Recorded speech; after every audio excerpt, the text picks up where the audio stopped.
3 knocks broke through the thunder. Ethan Walker opened the door, still wearing the suit from the board meeting where Clare Donovan had stripped him of everything: his title, his dignity, his 8 years of loyalty. Now that same woman stood on his doorstep, drenched and shaking, clutching her unconscious son against her chest. Rain hammered the porch behind her. Lightning split the sky. She looked at him with eyes that held no arrogance, only terror. He could slam the door in her face. But then he heard his late wife's voice, quiet and clear. "Who are you when no one's watching?" 8 hours earlier, Ethan Walker had walked into the Donovan Industries boardroom, believing he was about to receive a promotion. He had spent 3 months redesigning the company's manufacturing system, cutting costs by nearly 20% while improving output quality. His supervisor had submitted the proposal under both their names, and the board had scheduled a special meeting to discuss implementation. Ethan had ironed his best suit that morning, the charcoal one his wife Sarah had picked out for him before she got sick. He had told Sophie he might have good news when he came home. The boardroom was cold, all glass and chrome, with 12 executives seated around a table that cost more than Ethan made in a year. At the head sat Clare Donovan, the CEO, who had inherited the company from her father and doubled its value in 5 years. She was 42, with sharp features and sharper eyes, the kind of woman who made decisions the way other people breathed, constantly, automatically, without apparent effort. Ethan had seen her in the hallways a few times, always surrounded by assistants, always moving like time itself answered to her schedule. She did not look at him when he entered. She was reviewing documents, her pen moving across pages with surgical precision. Marcus Webb, the chief operations officer and the man who had submitted Ethan's proposal, sat to her right, his face carefully neutral. Ethan took his seat at the far end of the table, where the junior staff belonged, and waited. Claire finally looked up. Her gaze swept over him like he was a piece of furniture that had been placed in the wrong room. "Mr. Walker," she said, and the temperature in the room seemed to drop another 10 degrees. "I've reviewed your department's proposal, the one Mr. Webb submitted." She set down her pen. "I have concerns about the attribution." Ethan's stomach tightened. He glanced at Marcus, who was suddenly very interested in his own hands. "Ma'am, I developed the core system redesign. Mr. Webb supervised the implementation timeline. But the engineering work, Claire interrupted, appears to have been copied from a competitor's leaked documents. Legal has flagged multiple sections for potential intellectual property violations." She slid a folder across the table. Pages 12 through 47, nearly identical to Hartwell Manufacturing's internal specifications. The blood drained from Ethan's face. He opened the folder. The pages inside were his work, his calculations, his diagrams, his 3 months of late nights after Sophie went to bed. But stamped across each page was a red watermark. Confidential. Hartwell Manufacturing. Someone had taken his original files and overlaid them with stolen documents. Someone had framed him. He looked at Marcus Webb. The man would not meet his eyes. "This isn't my work," Ethan said, his voice steady despite the earthquake happening inside his chest. "Someone altered these files. I can show you the original timestamps, the version history." "The version history shows your login credentials," Claire said flatly. "Your employee ID accessed the Hartwell database through an unsecured server 3 months ago. IT has confirmed the breach." She closed her own folder with a sound like a door slamming shut. "Effective immediately, you are removed from the engineering division. You will be reassigned to facilities maintenance pending a full investigation. Your security clearance is revoked. HR will contact you about the terms of your continued employment, if any." 12 faces stared at him. 12 people who had already decided he was guilty. Ethan opened his mouth to argue, to demand evidence, to explain that he had never even heard of the Hartwell database until this moment. But Clare Donovan had already moved on to the next agenda item, discussing quarterly projections as if she had not just destroyed a man's career in under 5 minutes. He walked out of that building at 6:14 in the evening, carrying a box of personal items that a security guard had packed for him. His engineering credentials had been confiscated. His parking pass had been deactivated. 8 years of service, 8 years of perfect performance reviews, and they had escorted him out like a criminal. He drove home through the first drops of rain, his hands shaking on the steering wheel. Sophie met him at the door with a crayon drawing of the two of them holding hands, a yellow sun smiling above their heads. "Did you get the good news, Daddy?" she asked. Ethan looked at his daughter, 7 years old with her mother's eyes, and felt something crack inside his chest. "Not today, sweetheart," he said. "But I'm home now. That's what matters." The storm arrived around 9 o'clock. It came fast and angry, the kind of weather that made the local news anchors speak in urgent tones about flash flood warnings and evacuation routes. Ethan secured the windows, checked the backup generator, and put Sophie to bed early with her favorite story about the rabbit who learned to be brave. She fell asleep holding her mother's old scarf, the one that still smelled faintly of lavender. He sat alone in the kitchen after that, listening to the rain hammer against the roof. The house was small, a 2-bedroom cottage on the edge of town that he and Sarah had bought when she was pregnant with Sophie. They had planned to renovate it, add a second bathroom, build a swing set in the backyard. Then Sarah got sick, and the renovation money became medical bills, and the swing set became a grave marker in the cemetery on Miller Road. Now he was alone with a daughter he could barely afford to feed, and a career that had been dismantled by a woman who probably could not pick him out of a lineup. He wondered if Clare Donovan had ever struggled for anything in her life. He wondered if she knew what it felt like to choose between paying the electric bill and buying groceries for the week. The knock came at 11:47. 3 sharp raps against the front door, barely audible over the thunder. Ethan assumed it was a neighbor seeking shelter, or maybe a stranded driver looking for a phone. He grabbed a flashlight and made his way to the entrance, stepping over Sophie's toys scattered across the hallway floor. He opened the door. The rain hit him first, a wall of water driven sideways by the wind. Then he registered the woman standing on his porch, and his brain simply stopped processing information for a long moment. Clare Donovan looked nothing like the executive who had ended his career that morning. Her designer clothes were torn and mud-stained, plastered to her body by the rain. Her hair hung in wet tangles around a face that had lost all its sharp composure. In her arms, she held a boy who could not have been more than 5 years old, his small body limp and pale against her chest. "My car," she said, and her voice cracked on the word. The bridge collapsed. "We went into the water. I couldn't." "He's not. Please. I need help." Ethan stared at her. This was the woman who had called him a thief in front of 12 executives. The woman who had stripped him of his dignity without a second glance. She had looked at him like he was nothing, and now she was standing on his doorstep, begging. He could close the door. He could tell her to find someone else, anyone else. Someone whose life she had not casually destroyed over a conference table. The thought crossed his mind like lightning, hot and bright and satisfying. Let her stand in the rain.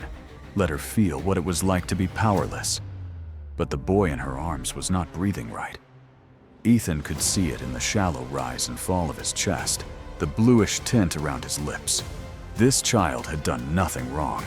This child was drowning on dry land while his mother begged a stranger for help. And somewhere in the back of Ethan's mind, he heard Sarah's voice again, the way he always did in moments when his anger threatened to win. She had been kind, in a way that made other people want to be kind, too. She had taught Sunday school and volunteered at the food bank, and never once turned away a person in need, even when they had so little themselves. What would she think if she could see him now, standing at the door with his hand on the frame, measuring his resentment against a child's life? He knew the answer. He had always known. Ethan stepped back and pulled the door open wider. "Come in," he said, the words scraping against his throat like broken glass. "Come in before I change my mind." Claire stumbled across the threshold, still clutching her son. Water pooled on the hardwood floor beneath her feet, mixing with the mud from her ruined shoes. She looked at Ethan with something that might have been gratitude, or might have been shock, or might have been the simple animal relief of finding shelter in a storm. He closed the door against the wind and the rain and the night that had brought his enemy to his doorstep. Whatever came next, whatever this decision would cost him, he had made his choice. The rest would have to unfold on its own. Ethan carried the boy to the couch and laid him down on the cushions. The child's skin was cold to the touch, his breathing shallow but steady. Claire hovered behind him, her hands twisting together, all her corporate composure stripped away by the storm and the terror of almost losing her son. Ethan grabbed a blanket from the closet and wrapped it around the small body, then tilted the boy's head back slightly to clear his airway.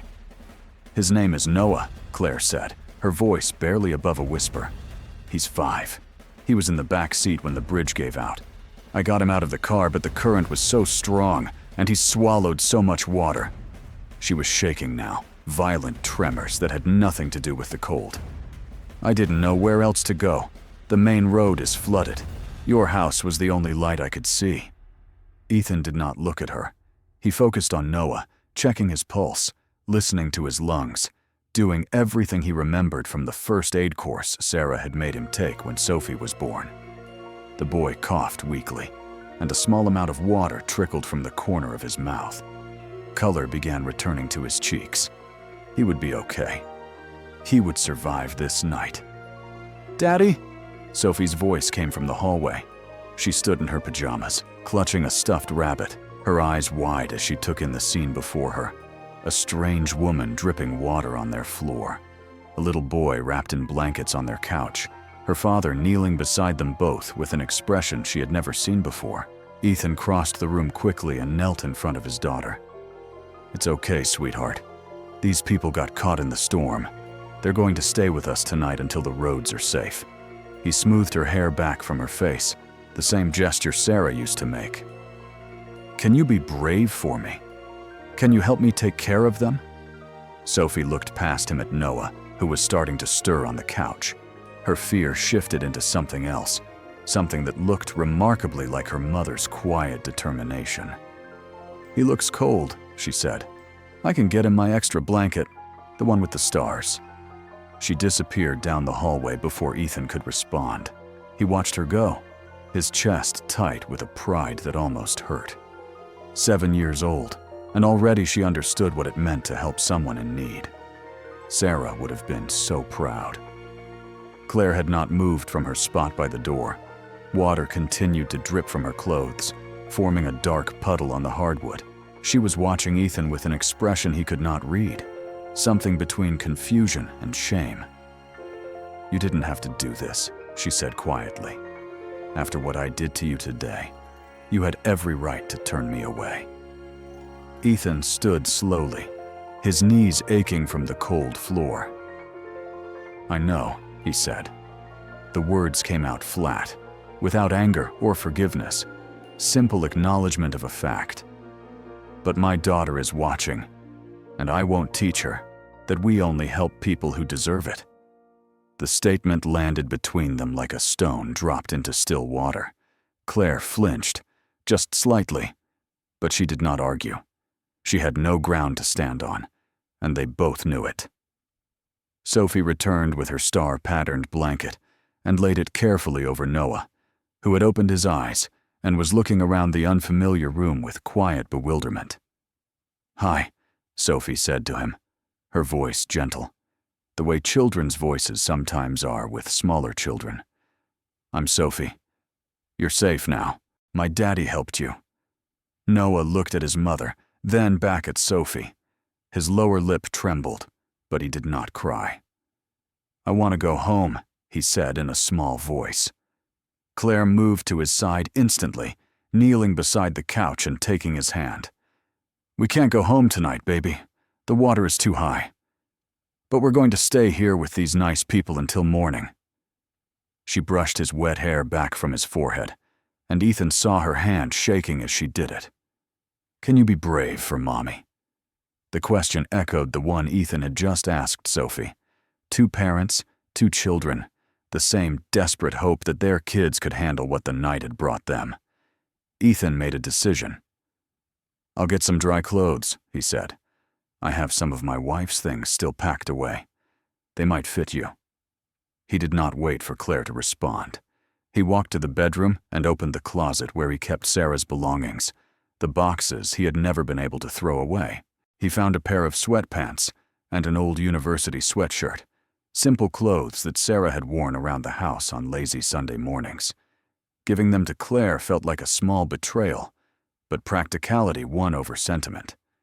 When he returned, Sophie had somehow convinced Noah to sit up and was showing him her stuffed rabbit. The boy was still pale, still trembling, but his eyes had lost their glassy terror. Children were resilient that way. They could find safety in small things: a blanket with stars, a girl with a gentle voice, a rabbit with floppy ears. Claire took the clothes from Ethan without meeting his eyes. "Thank you," she said, and the words seemed to cost her something. "The bathroom?" He pointed down the hall. She disappeared, and Ethan was left alone with 2 children who were now engaged in a quiet conversation about whether rabbits could swim. He sank into the armchair across from them and let his head fall back against the cushion. The clock on the wall read 12:23 in the morning. Outside, the storm continued to rage, rain lashing against the windows like it wanted to break through. Claire emerged 10 minutes later, transformed. Without the designer clothes and the perfect hair, she looked almost human. The sweatshirt hung loose on her frame, and her face was scrubbed clean of whatever makeup had survived the river. She stood in the doorway of the living room, watching her son talk to Sophie, and something in her expression cracked open. "He hasn't smiled like that in months," she said quietly, almost to herself. "Not since his father left." Ethan did not know how to respond to that. He had assumed Claire's life was perfect: the corner office, the 7-figure salary, the power to destroy careers with a single sentence. It had not occurred to him that she might be struggling too, in ways he could not see from his position at the bottom of the corporate ladder. "The roads won't be clear until morning," he said instead. "Maybe longer, depending on how bad the flooding is. You can take my bed. I'll sleep out here with Sophie." Claire shook her head. "I'm not taking your bed. Not after everything." She moved to the couch, where Noah had fallen asleep against Sophie's shoulder. "We'll stay here. The couch is fine." They did not speak much after that. Ethan carried Sophie to her room when she started yawning, and Claire arranged herself on the couch with Noah curled against her side. The house settled into an uneasy quiet, broken only by the sound of rain and the occasional crack of thunder. Ethan could not sleep. He lay on the floor of Sophie's room, staring at the ceiling, listening to his daughter's soft breathing. His mind kept returning to the boardroom, to Claire's cold dismissal, to the folder full of evidence that someone had manufactured to destroy him. He thought about Marcus Webb, the way the man had refused to meet his eyes.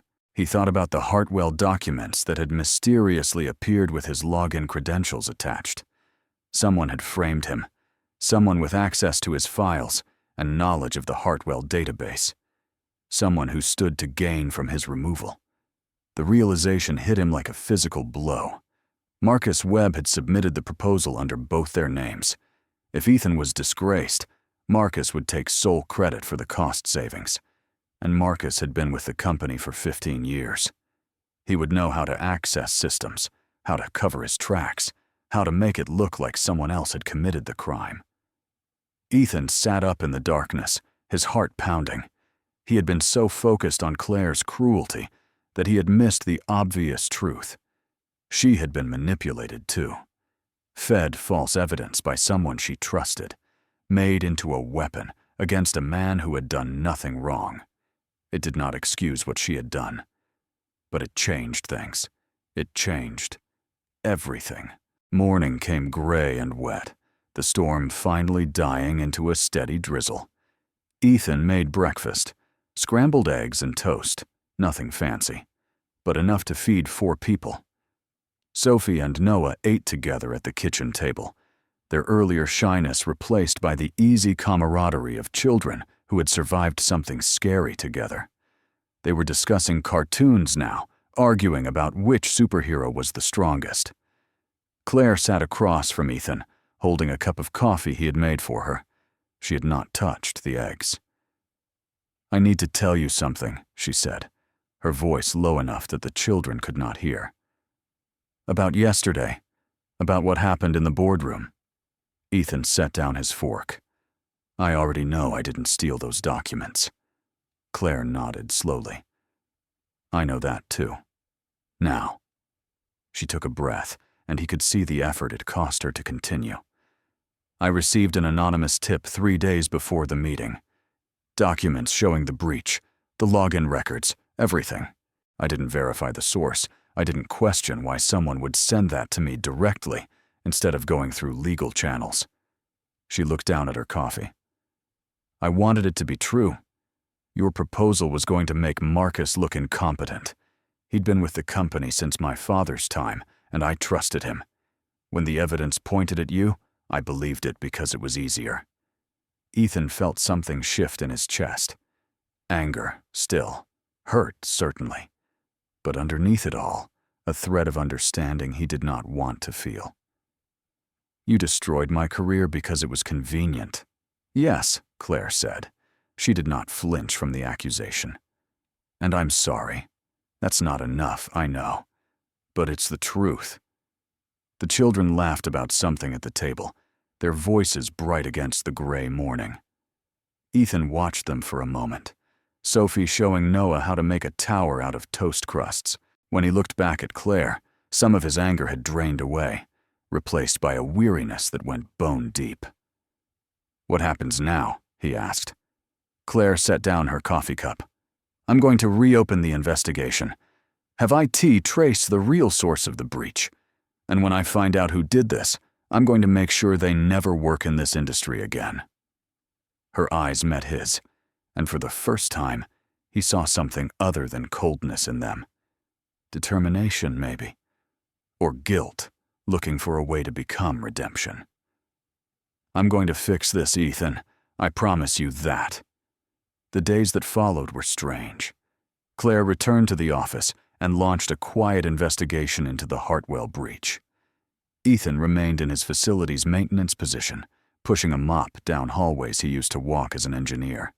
But something had changed between them. Claire called him twice that first week, asking technical questions about his original proposal. She called again the following week, this time just to tell him that the IT team had found irregularities in the server logs. Each conversation lasted longer than the last. Sophie asked about Noah every day. When could she see him again? Could they come over for dinner? Could Noah come to her birthday party? Ethan deflected the questions at first, but eventually he mentioned them to Claire during one of their calls. She was quiet for a long moment, then said she would think about it. Noah came over the following Saturday. He and Sophie built a fort out of couch cushions, while Ethan and Claire sat in the kitchen, drinking coffee and talking about things that had nothing to do with work. She told him about her divorce, the husband who had left her for a younger woman when Noah was 3. He told her about Sarah, the cancer that had taken her in 8 months, the way Sophie still slept with her mother's scarf.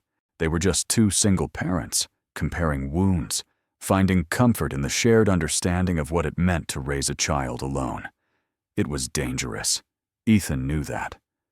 A CEO and a demoted maintenance worker, their children playing together, their conversations growing longer and more personal. The company had policies about relationships between employees at different levels. If anyone found out, it would look like exactly what it was. 2 people crossing lines that should not be crossed. But knowing something was dangerous and being able to stop it were 2 different things. 3 weeks after the storm, Claire called him into her office. The investigation had concluded. Marcus Webb had been identified as the source of the breach. He had planted the Hartwell documents, falsified the login records, and sent the anonymous tip to Clare himself. His goal had been exactly what Ethan suspected: steal credit for the proposal and eliminate the engineer who might expose him. "I'm reinstating you to your engineering position," Clare said. She was standing behind her desk, her posture formal, but her eyes held something that looked almost like warmth. "Full back pay for the time you lost, and a promotion to senior engineer, effective immediately. It's not enough to make up for what I did, but it's a start." Ethan should have felt triumphant. He had been proven innocent, his name cleared, his career restored. But all he could think about was the way Clare had looked in Sarah's old sweatshirt, holding her son on his couch while the storm raged outside. "Thank you," he said. And then, before he could stop himself, "Would you like to have dinner with me? You and Noah. Sophie's been asking about him." Claire's professional mask slipped for just a moment. Underneath it, he saw the same woman who had trembled on his doorstep, who had admitted her mistakes over coffee in his kitchen, who had laughed at Sophie's jokes like she had not laughed in years. "Yes," she said. "I'd like that." The first dinner led to a second, then a third. The children became inseparable, and their parents followed suit. Ethan knew the risks. He knew what the board would say, what the other employees would think. But for the first time since Sarah died, he felt something other than grief when he woke up in the morning. He felt hope. The email arrived 6 weeks after the storm. It was addressed to the entire board of directors, with copies sent to HR and legal. The subject line read, "Urgent. Ethics violation by CEO Clare Donovan." The attachment contained photographs: Ethan and Clare at a restaurant, their children beside them. Ethan leaving Clare's house late at night. Clare's car parked in Ethan's driveway on a Saturday morning. Each image time-stamped, annotated, arranged to tell a story of inappropriate conduct. The sender was anonymous, but Ethan knew who was behind it. Marcus Webb had been fired, but he had not gone quietly. He had been watching them, waiting for the perfect moment to strike. And now he had given the board exactly what they needed, to destroy them both. Clare called him that afternoon, her voice flat with shock. "There's going to be an investigation," she said. "The board is meeting tomorrow. They're talking about conflict of interest, abuse of power, favoritism in the reinstatement decision." She took a breath that sounded like it hurt. "They're going to ask me to resign." Ethan stared at the wall of his office, the engineering degree that had finally been returned to its rightful place. "And me? They'll say your promotion was inappropriate, that I gave it to you because of our relationship." Claire's voice cracked on the last word. "They'll fire you, Ethan. They'll take everything again. And this time I won't be able to stop them." He closed his eyes. After everything they had survived, the storm, the false accusations, the slow rebuilding of trust, it was going to end like this, with photographs and accusations and a board of directors who cared more about appearances than truth. "Then we fight," Ethan said quietly. "We tell them everything, the real story, from the beginning. And if they don't believe us?" He thought about Sophie, about Noah, about the life they had started building together from the wreckage of their separate disasters. "Then at least we go down telling the truth." The boardroom looked exactly the same as it had 2 months earlier, when Clare had stripped Ethan of his career in front of 12 executives. The same glass walls, the same chrome fixtures, the same table that cost more than most people made in a year. But this time, Ethan sat beside Clare instead of at the far end where junior staff belonged. And this time, they were both on trial. The board had assembled in full, 11 members, plus the interim chairman, a man named Richard Caldwell, who had been with the company since Clare's father founded it. He sat at the head of the table with a folder of photographs spread before him, his face carved from the same stone as the building itself. Behind him, through the floor-to-ceiling windows, The city stretched out gray and indifferent. "Let me be clear about what we're here to discuss," Caldwell said, his voice carrying the weight of 40 years in corporate politics. "We have evidence of a personal relationship between our CEO and an employee she recently promoted.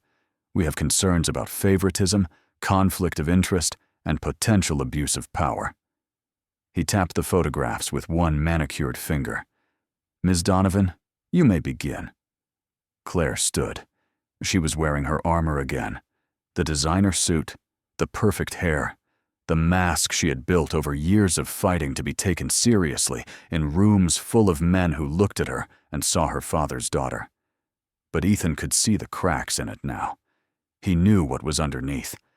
"2 months ago, I made a decision that I will regret for the rest of my career," Claire said. Her voice was steady, but her hands were clasped tight in front of her. "I publicly demoted Ethan Walker based on falsified evidence. I did not verify the source. I did not question the timing. I acted on incomplete information because it confirmed what I wanted to believe, and in doing so, I nearly destroyed an innocent man's life." The board members shifted in their seats. This was not the defense they had expected. Claire continued without waiting for their reaction. "The night of the storm, my son and I nearly died. Our car went off a collapsed bridge, and we ended up on Mr. Walker's doorstep, the same man I had humiliated hours earlier. He had every reason to turn us away. Instead, he saved my son's life." She looked at Ethan, and something passed between them that the board could not see. "That night, I learned that I had been wrong about more than just the evidence. I had been wrong about the kind of person I wanted to be." Caldwell's expression did not change. "That's a moving story, Ms. Donovan. But it doesn't address the photographs. It doesn't address the promotion you gave Mr. Walker after your relationship began. The promotion," Ethan said, rising from his chair, "was based on merit, and I can prove it." He had prepared for this. In the weeks since they had started spending time together, he had rebuilt his original proposal from memory, documenting every calculation, every design choice, every decision that had gone into the manufacturing system overhaul. He had also gathered evidence of his work history, 8 years of performance reviews, commendations, successful projects. He laid it all on the table now, a paper trail that told the story of a man who had earned his position long before Clare Donovan ever knocked on his door. "Marcus Webb stole my work and framed me for corporate espionage," Ethan said. "Your own IT department confirmed this. He planted falsified documents, manipulated server logs, and sent an anonymous tip to Ms. Donovan specifically because he knew she would act on it without verification." He met Caldwell's eyes without flinching. "And now he's doing it again." Those photographs weren't taken by a concerned employee. They were taken by a man who lost his job and his reputation, looking for revenge against the people who exposed him. The room went quiet. Caldwell looked down at the photographs, then back at Ethan. "You're accusing Marcus Webb of orchestrating this entire situation." "I'm stating a fact," Ethan said. "Check the metadata on those images. Check the email headers. You'll find the same patterns the IT team found when they investigated the original breach." He sat back down, his heart pounding but his voice calm. "Ms. Donovan made a mistake 2 months ago. She's admitted that publicly. But she also corrected that mistake, and she did it the right way. Through investigation, through evidence, through transparency. That's not abuse of power. That's leadership." Claire remained standing. She had not taken her eyes off the board since Ethan finished speaking. "I'm prepared to accept whatever consequences this board deems appropriate," she said. "If you believe my judgment has been compromised, I will step down. But I will not pretend that what happened between Mr. Walker and myself was inappropriate simply because it makes the company look bad." Her voice hardened, taking on an edge that Ethan recognized from the first time they had met. "I spent 15 years building this company into what it is today. I will not let a disgraced employee with a vendetta tear it apart because he couldn't accept being held accountable for his own crimes. The board deliberated for 3 hours. Ethan and Claire waited in a conference room down the hall, sitting on opposite sides of a table that suddenly felt very wide. Neither of them spoke. There was nothing left to say that hadn't already been said in front of 11 strangers who would decide their futures. Sophie and Noah were with a babysitter at Ethan's house. He had not told his daughter what was happening today, only that he had an important meeting at work. She had hugged him extra tight before he left, as if she could sense that something was wrong. He thought about her now, building pillow forts with Noah, laughing at cartoons, completely unaware that her father's life was being weighed on a corporate scale. The door opened at 4:17 in the afternoon. Richard Caldwell entered alone, his face as unreadable as it had been all day. He sat down across from them and folded his hands on the table. "We've reached a decision," he said. "IT has confirmed that the photographs were sent from an external server linked to Marcus Webb's personal devices. We're pursuing legal action against him for harassment and attempted corporate sabotage." He looked at Claire. "Your position as CEO is not in question. However, the board is requiring full transparency going forward regarding any personal relationships that may present a conflict of interest." Claire nodded once, sharply. "Understood." Caldwell turned to Ethan. "Mr. Walker, your reinstatement stands. Your work history speaks for itself, and the board sees no evidence of favoritism in your promotion." He stood, buttoning his jacket. "I suggest you both be more careful in the future. The company's reputation depends on it." He left without another word. The door clicked shut behind him, and Ethan let out a breath he had been holding for 3 hours. Claire slumped back in her chair, the tension draining from her shoulders. For a long moment, neither of them moved. Then she laughed, a short, exhausted sound that held no humor. "We actually did it," she said. "We actually survived." Ethan looked at her across the table. The woman who had destroyed his career, then rebuilt it. The woman who had shown up on his doorstep in a storm and changed everything he thought he knew about second chances. "What happens now?" he asked. Claire met his eyes. "Now, we do this the right way. Separate our professional relationship from our personal one. Set boundaries. Make sure no one can ever accuse us of impropriety again." She reached across the table and took his hand. "And then, when the dust settles, we figure out what this actually is."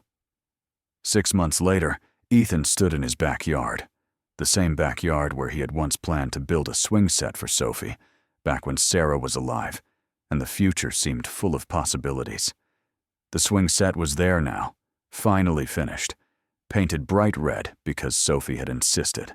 Noah was pushing her on it, while Claire watched from the porch, a glass of lemonade in her hand.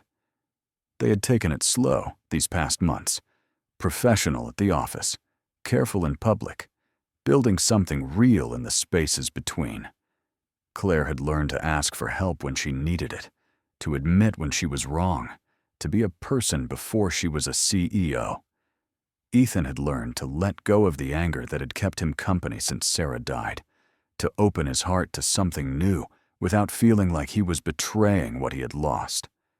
Sophie called it their blended family, a term she had learned from a book at school. She and Noah fought sometimes, the way siblings did, but they also defended each other fiercely against the world. They had survived a storm together, and that bond ran deeper than blood. Claire walked across the yard and stood beside Ethan, her shoulder brushing against his. "I was thinking," she said, watching the children play, "maybe it's time we stopped pretending this is temporary." Ethan looked at her. The late afternoon sun caught her hair, turning it copper and gold. She was not the cold executive who had dismissed him in a boardroom. She was not the terrified mother who had begged for help in a storm. She was something else now, something they had built together from the wreckage of their separate lives. "What did you have in mind?" he asked. Claire smiled, and it was the same smile she had worn the first time she laughed at one of Sophie's jokes. Open, unguarded, real. I was thinking we could stop having 2 houses, she said. I was thinking Noah could have a sister, and Sophie could have a brother, and we could stop pretending we're not already a family.